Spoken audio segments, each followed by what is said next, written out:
As you had mentioned before, you moved recently from New York Yeah. to California. What do you think about it in general right now? Uh, I'm really glad I came. The idea was to come here and get more work, and that started happening. Then the writer's strike hit, like I said. So right now everyone's just kind of waiting. But yeah, I must say, though, I do miss New York. I miss New York. I lived in New York for almost 20 years, and it's not easy to leave a city where you've lived for 20 years and move to another one that's completely different. Not necessarily, I don't mean that negatively, I just mean it's different, the way the city is set up.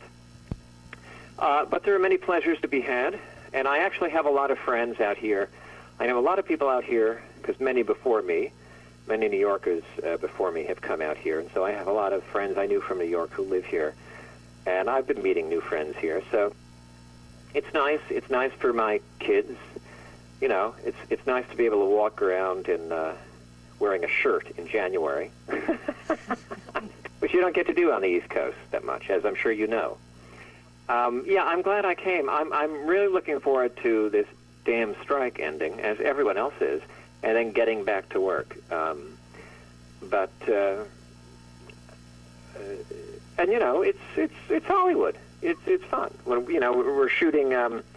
I shot the Sarah Connor Chronicles on, you know, the lot at Warner Brothers, the soundstage, and you walk around, and each big soundstage has a plaque in front of it, and it tells you what was shot on that particular soundstage, and it'll say like Casablanca, 1942 or whatever, A Streetcar Named Desire, 1951, all these classic movies like shot at this studio.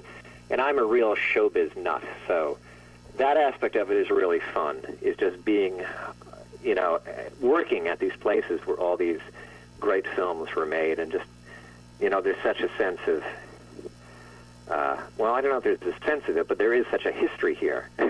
Although throughout its life, and the Hollywood's all about, just been about the present day and thinking about the future, and not dwelling on the past too much. But I'm a real film geek, so I love old movies, and so that aspect of it is really interesting to me, to be here in, you know, the city that created, you know, American movies.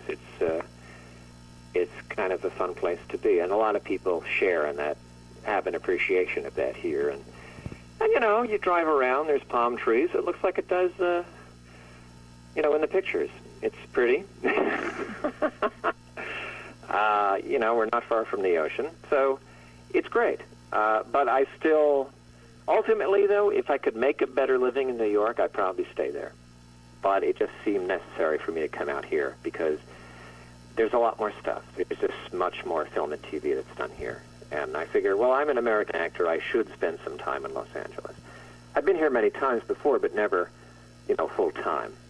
I just would come out here when I had a job here. Yeah, I'm glad I came out, and I miss New York. So do you think you'll go back, you know, once you feel that you can, you know, that super famous?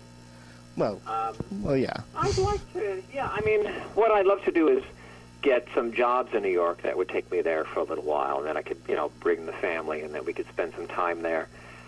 But we're pretty much, my wife and I are pretty much of the mind right now that this is where we live, and this is, you know, we're looking to buy a new home and really settle in here. We're renting a place. We've been renting a place since we got here, but we'd like to, you know, buy a house or something. So I'm pretty much focused on staying here right now, yeah.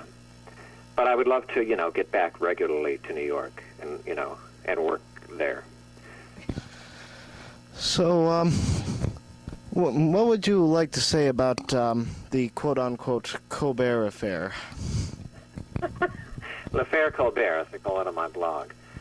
Yeah, there really is no affair. It's just sort of a joke. Jackson had mentioned on his blog that they weren't hearing back from Stephen Colbert's people about him recording season 3, and like I guess Jackson had left a lot of messages with like managers and assistants and things, and he wasn't hearing back, which, you know, Stephen Colbert is arguably the most famous and busiest of the cast members of the Venture Brothers, so that's not really surprising. What was slightly surprising was when they finally wrote back, someone wrote back saying, Stephen has neither the time nor interest in working on your project. And, you know, Jackson thought that was, I think, kind of funny, and I imagine that I'm sure he thinks too, is that was probably an assistant or someone who it's very likely doesn't even know what the Venture Brothers is, and may have even thought that Jackson was trying to ask him to work on something new that he hadn't worked on before. So we just kind of made fun of that language on our respective blogs. And then some of the other blogs and things picked up on that. And someone, you know, my favorite was, it was a quote, someone wrote, "It's possibly the nerdiest celebrity feud of all time." I thought was hilarious, but the fact is it's not a feud, because I'm not aware that a feud is between two people, and I'm not aware that he's even aware that we were making fun of the language that his assistant used in an email. So I think it's totally understandable that the man can't do the Venture Brothers. He's extremely busy, and he's, you know, like Jackson said, he always figured that might happen eventually as his show got more and more popular.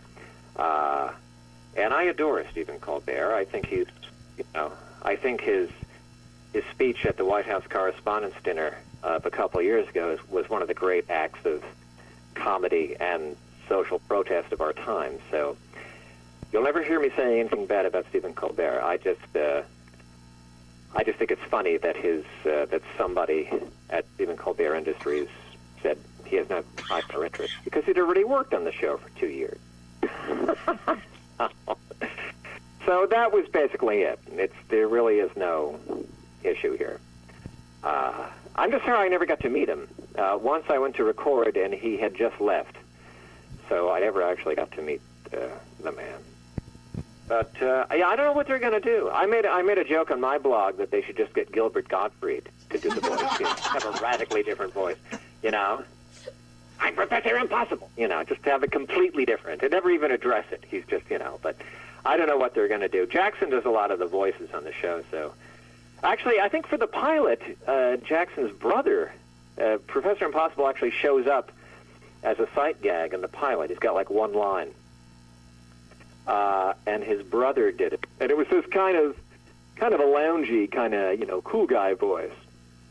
It was actually very different than the kind of Stephen Colbert professorial voice. So maybe they should he should just get his brother back. I don't know. I haven't spoken to him about it. But it's too bad. It'd be fun. But, you know, I certainly know when I become a big hotshot, I'll always make room for the Venture Brothers. But I have more of a history with it. And there you go. And that's the word. Thank you very much for taking the time.